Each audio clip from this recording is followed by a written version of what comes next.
কামোদা একাদশী একটি হিন্দু অনুষ্ঠান যা চৈত্র মাসের শুক্লপক্ষের একাদশী তিথিতে পালিত হয়। এটি হিন্দু নববর্ষের প্রথম একাদশী। এই তিথি পাপনাশক এবং পুণ্যদায়িনী, তাই এই ব্রত পালনে ভক্তের সমস্ত ইচ্ছা পূরণ হয়। এটা বিশ্বাস করা হয় যে এই দিনে পালন করা উপবাস বহু বছর ধরে তপস্যা করার মতো একই ফল দেয়, তাই এটি ফলদা একাদশী নামেও পরিচিত। এই একাদশীর সকালে স্নান করে উপবাস করে বিষ্ণুর পূজা করা হয় এবং ব্রতকথা পাঠ করে এই একাদশী পালনের মহাপুণ্যফল লাভ হয়। শাস্ত্রে আছে, যারা একান্ত অপারগ, যারা এই ব্রত পালন করতে পারছেন না, তারা এই ব্রতকথা শ্রবণ মাত্র মহাপুণ্যফল লাভ করতে পারেন। তাই আমি এই ব্রতকথা এখানে বলে শোনাবো, আপনারা শ্রবণ করুন এবং এই শ্রবণে আপনাদের সংসারের মহা পুণ্যফল লাভ হবে।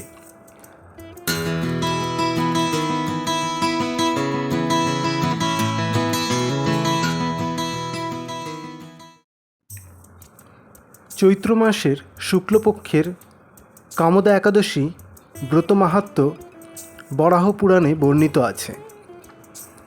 একবার এক যুবক গন্ধর্ব দম্পতি ললিত এবং তার স্ত্রী ললিতা স্বর্ণ এবং রৌপ্য দিয়ে সজ্জিত একটি অত্যন্ত সমৃদ্ধ শহর ভোগীপুর রত্নপুরা শহরে বাস করতেন, যা রাজা পুণ্ডরিক শাসন করতেন। ললিত ছিলেন একজন খ্যাতিনামা গায়ক এবং ললিতা রাজদরবারে একজন বিখ্যাত নৃত্যশিল্পী ছিলেন। একদিন যখন ললিত রাজদরবারে গান গাইছিলেন, তখন তার মনোযোগ দরবারে অনুপস্থিত তার স্ত্রীর দিকে চলে যায়। ফলস্বরূপ তিনি তার সঙ্গীতের স্বর, লয়, তাল, মানের বিপর্যয় ঘটান। কর্কটক নামে এক নাগ ললিতের মনোভাব বুঝতে পারেন এবং ললিতের মূর্খতার কথা রাজার কাছে অভিযোগ করেন এবং বলেন যে ললিত তার প্রভু রাজার চেয়ে তার স্ত্রীকে বেশি গুরুত্ব প্রদান করছেন। রাগান্বিত হয়ে রাজা পুণ্ডরিক ললিতকে একজন রাক্ষস নরখাদক হওয়ার অভিশাপ দিয়েছিলেন।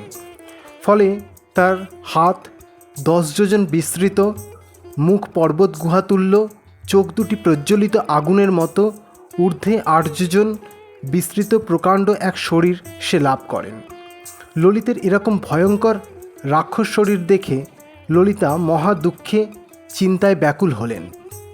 স্বেচ্ছাচারী রাক্ষস ললিত দুর্গম বনে ভ্রমণ করতে লাগল। ললিতা কিন্তু তার সঙ্গ ত্যাগ করল না। ললিত নির্দয়ভাবে মানুষ ভক্ষণ করত। এই পাপের ফলে তার মনে বিন্দুমাত্র শান্তি ছিল না। পতির এই দুরবস্থা দেখে ব্যথিত চিত্তে রোদন করতে করতে ললিতা গভীর বনে প্রবেশ করল। একদিন ললিতা বিন্ধ্য পর্বতে উপস্থিত হলেন। সেখানে ঋষি শৃঙ্গী মুনির আশ্রম দর্শন করে মুনির কাছে হাজির হলেন। তার চরণে প্রণাম করে সেখানে দাঁড়িয়ে রইল।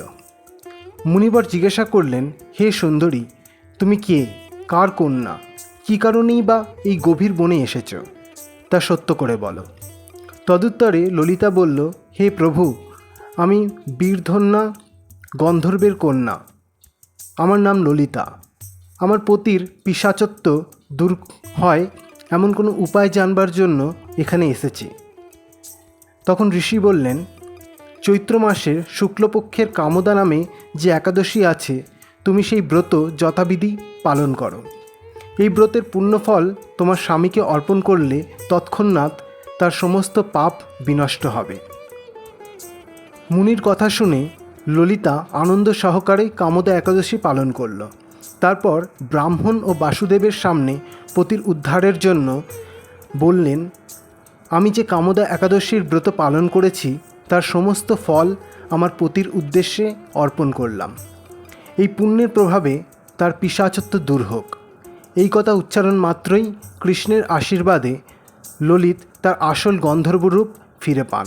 তারপরে তাদের এক স্বর্গীয় উড়ন্ত রথে করে স্বর্গে নিয়ে যাওয়া হয়। এইভাবে সমাপ্ত হলো কামোদা একাদশীর ব্রতকথা। ভক্তি সহকারে মন দিয়ে এই ব্রতকথা শুনে শ্রী বিষ্ণুকে স্মরণ করে মনোবাসনা জানান আশা করি আপনাদের মনোবাঞ্ছা পূর্ণ হবে।